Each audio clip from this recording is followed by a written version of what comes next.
Matthieu chapitre 3. En ce temps-là parut Jean-Baptiste, prêchant dans le désert de Judée.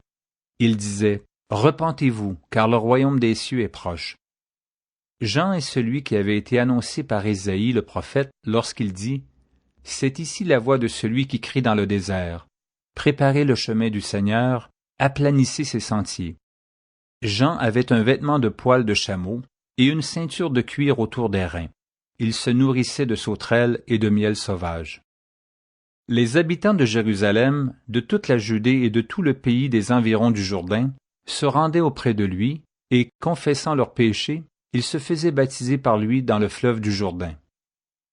Mais voyant venir à son baptême beaucoup de pharisiens et de sadducéens, il leur dit, « Race de vipères, qui vous a appris à fuir la colère à venir? Produisez donc du fruit digne de la repentance. Et ne prétendez pas dire en vous-même, « Nous avons Abraham pour père. » Car je vous déclare que de ces pierres-ci, Dieu peut susciter des enfants à Abraham.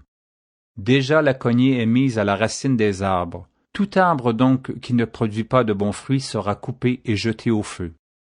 Moi je vous baptise d'eau pour vous amener à la repentance.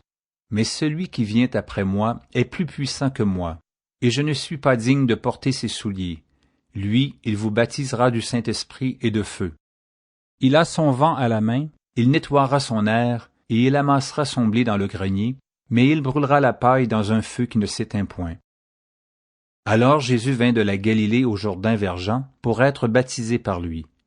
Mais Jean s'y opposait en disant, « C'est moi qui ai besoin d'être baptisé par toi, et tu viens à moi? » Jésus lui répondit, « Laisse faire maintenant, car il est convenable que nous accomplissions ici tout ce qui est juste. » Et Jean ne lui résista plus.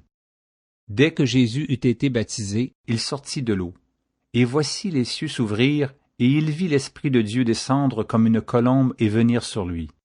Et voici, une voix fit entendre des cieux ces paroles. « Celui-ci est mon Fils bien-aimé, en qui j'ai mis toute mon affection. »